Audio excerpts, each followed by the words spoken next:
ইজতেমা মাঠে তাবলিগের দুই পক্ষের সংঘর্ষে হতাহতের ঘটনায় মাওলানা সাদ কাঁধলভির অনুসারীদের প্রধান মুরব্বি সৈয়দ ওয়াসিফুল ইসলাম সহ 23 জনের জামিন বহাল রেখেছে আপিল বিভাগ। সোমবার আপিল বিভাগের জ্যেষ্ঠ বিচারপতি মোহাম্মদ আশফাকুল ইসলামের নেতৃত্বে 3 বিচারপতির বেঞ্চ এ আদেশ দেন।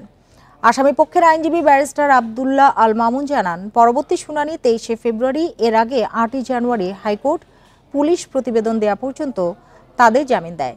বাদী পক্ষের জামিন স্থগিতের আবেদনে আজ শুনানি হয়। এ সময় আসামি পক্ষের আইনজীবী আদালতকে জানান, দুপক্ষের ইজতেমার তারিখ নির্ধারিত হয়েছে।